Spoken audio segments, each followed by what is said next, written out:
अपना अखंड भारत प्लेटफॉर्म पर आप सभी श्रोतागण का स्वागत है। यहाँ पर आज का विषय है भारतीय समाज के अंतर्गत भारतीय समाज पर भूमंडलीकरण के प्रभाव। तो क्या है भूमंडलीकरण के प्रभाव भारतीय समाज पर, जानिए इसके बारे में। भारतीय समाज पर भूमंडलीकरण के प्रभाव। भारत में उदारीकरण की प्रक्रिया 1990 के दशक के प्रारंभ में शुरू हुई। भारत में उदारीकरण की प्रक्रिया 1990 के दशक के प्रारंभ में शुरू हुई, जिसे आर्थिक सुधार के रूप में जाना जाता है। मूलतः आर्थिक सुधारों के इस नए मॉडल को उदारीकरण, निजीकरण और वैश्वीकरण या कहें एलपीजी मॉडल के रूप में जाना जाता है। इसमें उदारीकरण जहां सरकार के नियमों में कमी को रेखांकित करता है, वहीं निजीकरण व्यापार, सेवाओं और सार्वजनिक क्षेत्र से सरकार द्वारा निजी क्षेत्र को स्वामित्व के हस्तांतरण को दर्शाता है। वैश्वीकरण या कहें वैश्वीकरण या भूमंडलीकरण सामान्यतः विश्व की सभी अर्थव्यवस्थाओं के समेकन के लिए प्रयुक्त होता है। भारत में भूमंडलीकरण की प्रक्रिया आरंभ हुई 30 वर्ष से। भारत में भूमंडलीकरण की प्रक्रिया आरंभ हुई 30 वर्ष से अधिक हो चुके हैं, जिसके सामाजिक एवं सांस्कृतिक प्रभाव व्यापक रूप से उभर कर आने लगे हैं, जो सकारात्मक तथा नकारात्मक दोनों हैं। सकारात्मक नकारात्मक दोनों रूपों में मिला है। तो यहाँ पे बताया जा रहा है भारतीय समाज पर भूमंडलीकरण के प्रभाव। अब पहले बात करते हैं यहाँ पे सकारात्मक प्रभाव क्या हुआ भारतीय समाज पर, इसे जानिए। सकारात्मक प्रभाव नव मध्य वर्ष का उदय।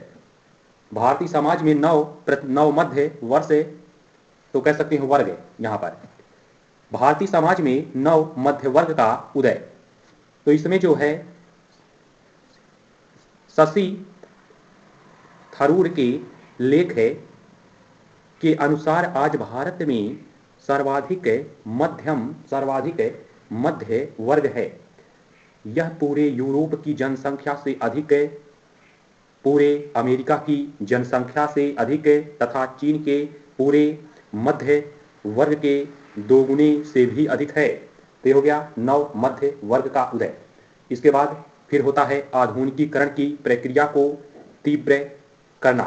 तो शामिल है पॉइंट आधुनिकीकरण की प्रक्रिया को तीव्र करना। तो इसमें भूमंडलीकरण शुद्ध अर्थवाद पर आधारित एक आर्थिक अवधारणा है, जिसमें तार्किकता, बौद्धिकता, धर्मनिरपेक्षता आदि को बढ़ावा मिला है। इससे भारतीय युवाओं की विशेषता है सोच एवं प्राथमिकता बदली है। नई पीढ़ी धर्म, जाति, क्षेत्र, लिंग जैसे संकीर्ण विषयों से ऊपर उठकर आर्थिक विकास प्राप्त करने की ओर अग्रसर हैं। इससे आधुनिकीकरण की प्रक्रिया को गति मिली है। आगे तो ये हो गया भारतीय समाज में सकारात्मक प्रभाव में आधुनिकीकरण की प्रक्रिया को तीव्र करना। अब यहाँ पे सकारात्मक में अगला पॉइंट, समाज के वंचित वर्गों के हितों की रक्षा। तो सकारात्मक प्रभाव में शामिल है समाज के वंचित वर्गों के हितों की रक्षा। भारत एक लोकतांत्रिक कल्याणकारी राज्य है, जहां राज्य विशेषकर सुविधा वंचितों के प्रति विशेष रूप से संवेदनशील है। स्वतंत्रता प्राप्ति के साथ ही गरीबी, अशिक्षा, भूखमरी, अधोसंरचना की कमी आदि हमें विरासत में मिली। धनाभाव के कारण सरकारें चलते हुए भी रोजगार सृजन एवं गरीबी अपशमन की दिशा में कोई प्रभावशील कार्य न कर सकी। 1990 के पश्चात निजीकरण एवं विदेशी निवेश के कारण सरकार को बड़ी मात्रा में करों के रूप में धन प्राप्त हुआ, जिससे शिक्षा के अधिकार, स्वास्थ्य, शिक्षा, रोजगार, मूलभूत सुविधाओं की व्यवस्था के लिए प्रभावशाली योजनाएं बन सकी। मनरेगा, स्मार्ट सिटी मिशन आदि इसके उदाहरण हैं। भूमंडलीकरण की प्रक्रिया में विभिन्न प्रकार के प्रतिबंधों की भी समाप्ति होती है, जिनकी उत्पत्ति सामाजिक और धार्मिक मान्यताओं तथा परंपराओं के कारण होती है। अन्य प्रगतिशील सांस्कृतिक इकाइयों के संपर्क में आने से शोषणकारी प्रथाओं को त्यागने की भावना समाज में विकसित होती है। परिणाम स्वरूप समाज में निम्न स्तर पर मौजूद नागरिक वंचित समूहों और महिलाओं का शोषण कम होता है, क्योंकि इन कुप्रथाओं के सर्वाधिक दुष्परिणाम भारत व किसी भी अन्य समाज में इन्हीं वर्गों को भुगतने पड़ते हैं। तो इस सकारात्मक प्रभाव में भारतीय समाज में यहाँ बताया, तो ये रहा इसका समाज के वंचित वर्गों के हितों की रक्षा सकारात्मक प्रभाव।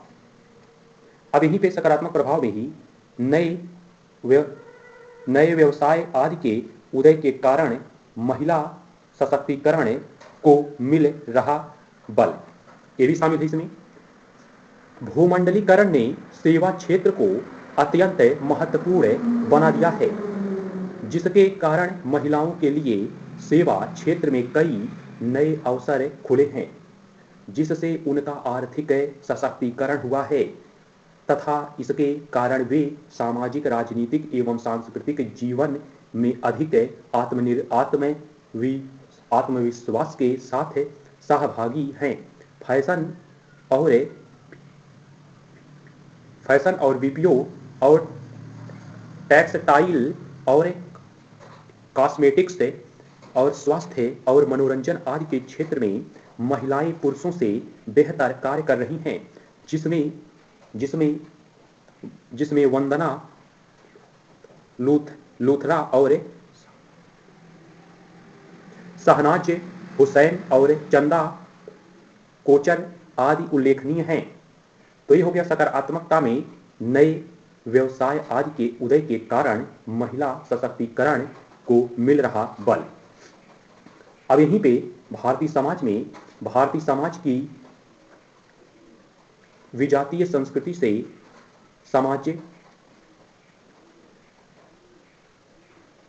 समाजातीय संस्कृति की ओर अग्रसरता। तो इसमें जो है भारत एक विजातीय समाज है। भारत एक विजातीय समाज है, जहां धर्म, जाति, क्षेत्र, आयु आदि के आधार पर असंख्य परंपराएं, प्रचलन, रीति रिवाज, खान पान, रहन सहन आदि विद्यमान है। सूचना क्रांति के कारण भारत के एक क्षेत्र की विविधता दूसरे दूरस्थ क्षेत्र तक सहजता से पहुंच पा रही हैं। इससे भारत की विजातीय संस्कृति में समजातीयता के तत्व नजर आ रहे हैं। तो ये हो गया भारतीय समाज की विजातीय संस्कृति से समजातीय संस्कृति की ओर अग्रसरता। तो इस यहाँ पे सकारात्मक रूप बताया हमने, जो भूमंडलीकरण का सकारात्मक रूप पड़ा भारतीय समाज पर, तो ये रहा सकारात्मक प्रभाव। अब यहीं पे बात करेंगे नकारात्मक प्रभाव की। तो क्या है नकारात्मक प्रभाव भूमंडलीकरण का भारतीय समाज पर, इसे भी जानिए। ध्यान दीजिए, नकारात्मक प्रभाव भारतीय समाज पर भूमंडलीकरण के नकारात्मक प्रभाव। सबसे पहले समाज के वंचित और सामाजिक आर्थिक रूप से पिछड़े वर्गों तक इसके लाभों का न पहुंचना, स्वतंत्रता प्राप्ति के पश्चात से ही राज्य सुविधा वंचित वर्गों के प्रति संवेदनशील रहा है तथा इसके लिए संरक्षात्मक भेदभाव, आरक्षण की व्यवस्था की गई जिससे लोकतंत्र मजबूत हो तथा वितरण मूलक न्याय सुनिश्चित हो सके। परंतु आरक्षण केवल सरकारी नौकरियों में उपलब्ध है। वहीं भूमंडलीकरण के इस युग में सरकारी नौकरियां कम से कम होती जा रही हैं। जहां तक कि सरकारी क्षेत्रों में भी कॉन्ट्रैक्ट और एडहॉक या कह सकते हैं तदर्थ आउटसोर्सिंग पर लोग रखे जाते हैं जिससे वितरण मूलक न्याय के प्रति प्रतिबद्धता संदेहप्रद हो गई है। अतः वैश्वीकरण की प्रक्रिया और इसके लाभ सर्वसमावेशीय नहीं है। भारतीय समाज में विषमता को बढ़ाने में भूमंडलीकरण की बहुत बड़ी भूमिका है। तो यहाँ पे नकारात्मक प्रभाव रहे तो ये रहा समाज के वंचित और सामाजिक आर्थिक रूप से पिछड़े वर्गों तक इसके लाभों का ना पहुंचना, नकारात्मक प्रभाव। अब यहीं पे अगला प्रभाव रहा नकारात्मकता में, पॉइंट है यहाँ पे राज्य का आशय है सरकार से। आगे भूमंडलीकरण सांस्कृतिक आक्रमण का द्योतक है। तो ये जो भूमंडलीकरण है सांस्कृतिक आक्रमण का द्योतक है नकारात्मकता प्रभाव में।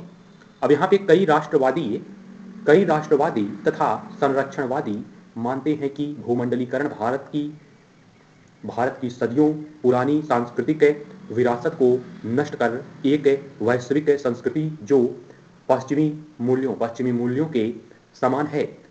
आगे भारतीय समाज पर आरोपित कर रहा है भूमंडलीकरण। यहाँ पे जिसे सामान्य भाषा में मैक डी संस्कृति कहते हैं, धीरे धीरे वैलेंटाइन डे यहाँ पे डे कह सकते हैं, वैलेंटाइन डे मदर्स डे और आदि के माध्यम से पश्चिमी संस्कृति अपने उत्पादों को भारत में बेच रही है जिससे सांस्कृतिक विरासत तथा स्थानीय उत्पादों पर नकारात्मक प्रभाव पड़ रहा है। अब यहीं पर बात करते हैं नकारात्मकता प्रभाव में महिलाओं का आपत्तिजनक चित्रण। महिलाओं का आपत्तिकरण चित्रण भारतीय संस्कृति में भारतीय महिलाओं की एक विशेष प्रतिष्ठा है। भूमंडलीकरण उनके सौंदर्य को वरीयता दिखाता है तथा उन्हें बाजार में उत्पाद के रूप में प्रदर्शित करता है। बढ़ती बाजारवादी प्रवृत्ति ने महिलाओं का वस्तुकरण कर दिया है जिससे महिलाओं के समक्ष नई समस्याएं उत्पन्न हो रही हैं। यही कारण है कि भारत में बड़ी संख्या में यहाँ पे कह सकते हैं तो यहाँ पे कि भारत में बड़ी संख्या में वैसी महिलाएं जो सौंदर्य के पश्चिमी मानदंडों पर खरी नहीं उतरती, वे जीवन पर्यंत हीन भावना से ग्रस्त रहती हैं। तो ये रहा यहाँ पे महिलाओं का आपत्तिजनक चित्रण। अब यहाँ पे भूमंडलीकरण अति प्रतिस्पर्धात्मक तथा असुरक्षित अवधारणा है नकारात्मकता में। तो यहाँ पे इसमें किसी की भी नौकरी एवं आजीविका सुरक्षित नहीं होती। भूमंडलीकरण के कारण श्रमिक संगठन श्रम कानून लगातार कमजोर हुए जिसके कारण बड़ी संख्या में लोग असुरक्षित जीवन जीते हैं। भूमंडलीकरण हायर एंड फायर के सिद्धांत पर आधारित है। भूमंडलीकरण हायर एंड फायर के सिद्धांत पर आधारित है जिसमें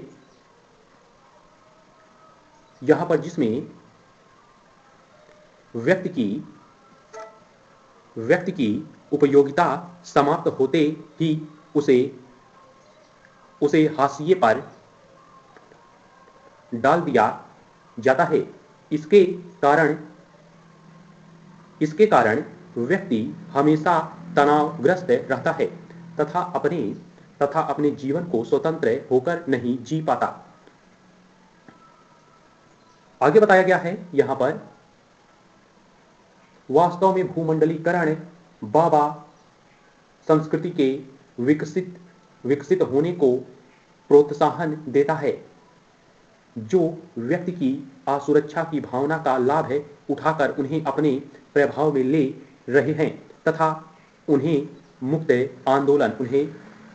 मुक्ति आंदोलन से जोड़ते आ रहे हैं। तो यहाँ पर बताया भूमंडलीकरण अति, तो यहाँ पे भूमंडलीकरण अति प्रतिस्पर्धात्मक तथा असुरक्षित अवधारणा। अब यहाँ पे भारतीय समाज पे भूमंडलीकरण की नकारात्मकता के प्रभाव के अंतर्गत यहाँ पे लघु उद्योग, अनौपचारिक क्षेत्रों एवं स्थानीय व्यवसायों पर पड़ता दुष्प्रभाव। बहुराष्ट्रीय तथा बड़ी कंपनियों में तकनीकी एवं पूंजीगत श्रेष्ठता व शक्ति होने के कारण ये प्रतिस्पर्धात्मक, तो यहाँ प्रतिस्पर्धा, यहाँ पे प्रतिस्पर्धा में स्थानीय उद्योग व्यवसायों आदि को टिकने नहीं देती। इनका मुख्य उद्देश्य बाजार में वर्चस्व स्थापित करना होता है और इसके लिए ये स्थानीय व्यापार आदि को नष्ट कर देती हैं। क्योंकि स्थानीय व्यापारी असंगठित होते हैं, इसीलिए वे दबाव नहीं बना पाते और प्रतिस्पर्धा में अपने अप्रभावी संगठन के कारण नष्ट हो जाते हैं। मार्क्सवादियों के शब्दों में स्थानीय व्यापारी एवं पूंजीपति अंतःश्रमिक बनने के लिए बाध्य हो जाते हैं। वे गरीबी के दुष्चक्र में फंसते चले जाते हैं, जिसे ग्लोबल इज किलिंग लोकल भी कहा जाता है। तो ये हो गया लघु उद्योग, अनौपचारिक क्षेत्रों पर स्थानीय व्यवस्थाओं पर पड़ता दुष्प्रभाव भूमंडलीकरण के। अब यहाँ पे कृषक असंतोष एवं असुरक्षा, ये भी शामिल है नकारात्मकता प्रभाव में। और यहाँ पे जनजातियों पर प्रभाव भी शामिल है।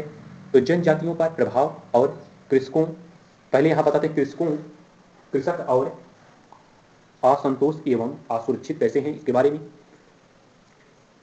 प्रसिद्ध लेखक दीपक नैयर ने अपने लेख भूमंडलीकरण एवं विकास में लिखा है कि जहां एक तरफ भूमंडलीकरण के कारण कृषि उत्पादन लगातार बढ़ता जा रहा है, वहीं दूसरी तरफ इन वृहद उत्पादों के लिए मांग में कमी आती जा रही है।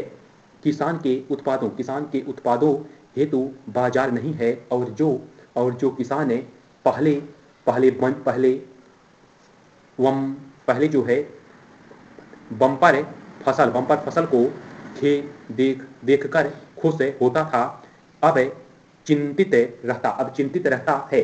महाराष्ट्र और कर्नाटक जैसे राज्यों में किसानों द्वारा की जाने वाली आत्महत्या को भूमंडलीकरण के परिप्रेक्ष्य में देखा जाना चाहिए। आज भूमंडलीकरण ने राज्य की स्वायत्तता ले ली है। सरकारें असहाय हैं तथा किसान परेशान हैं। तो ये हो गया यहाँ पे कृषक, असंतोष एवं असुरक्षा। अब यहाँ पे जनजातियों पर प्रभाव। अब भूमंडलीकरण के जनजातियों पर क्या प्रभाव है इसके बारे में जानिए। जनजातियों पर प्रभाव परंपरागत रूप से जनजातीय मुख्य धारा से कटकर स्वायत्त जीवन यापन करने वाले समुदाय हैं। बाजार ने इन्हें विवश किया है कि ये मुख्य धारा में आए, परंतु मुख्य धारा से जुड़कर इन्हें लाभ की जगह मात्र हानि होती है। विभिन्न जनजातीय क्षेत्रों में बड़े उद्योगों के लिए किए जा रहे भूमि अधिग्रहण, खनन की अनुमति, स्थानीय उत्पादों की नीलामी आदि के कारण जनजातीय स्वायत्तता नष्ट हो इनकी स्वतंत्रता जो है स्वायत्तता नष्ट हो रही है। आगे तो ये सब कारण रहे हैं भूमंडलीकरण के भारतीय समाज पर नकारात्मक प्रभाव पड़ रहे हैं। इसी के आगे तथा वह लगातार मुख्य धारा में अपने अस्तित्व के लिए संघर्ष कर रहे हैं। जनजातीय अर्थशास्त्री जो हैं अमित भादुड़ी ने कहा है, क्या कहा? जनजातीय समुदाय जल, जंगल और जमीन तीनों से हाथ धो रहा है और लोक कल्याणकारी राज्य विश्व व्यापार संगठन की नीतियों के दबाव में कुछ भी कर सकने में असफल है। भूमंडलीकरण को भारत में आए 2 दशक से अधिक हो गए। कोई ऐसा वर्ग, समुदाय और क्षेत्र नहीं है जो इसके प्रभाव से स्वतंत्र हो। यह प्रक्रिया अत्यंत विवादास्पद है तथा इसके समर्थन व विरोध में लामबंदी व तर्क जारी रहेंगे। जहां तक इसके प्रभावों का प्रश्न है, रोजगार सृजन, जीवन शैली को बेहतर करने एवं नए अवसरों को सृजित करने में भूमंडलीकरण ने बड़ा योगदान किया है। परंतु इसके साथ साथ अगर इसके सामाजिक सांस्कृतिक प्रभावों का विश्लेषण किया जाए तो निश्चित रूप से कई प्रभाव चिंताजनक हैं। विशेषतः सुविधा वंचितों के हितों को संरक्षित करने में यह प्रक्रिया कारगर नहीं रही है। यहाँ पर बताया गया भूमंडलीकरण के नकारात्मक प्रभाव। इसके पहले सकारात्मक प्रभाव भी बताया गया भूमंडलीकरण के भारतीय समाज पर सकारात्मक प्रभाव। यहाँ पर आज का यह टॉपिक रहा भारतीय समाज पर भूमंडलीकरण के प्रभाव। नकारात्मक और सकारात्मक प्रभाव के साथ यह वीडियो कंप्लीट हो चुका है।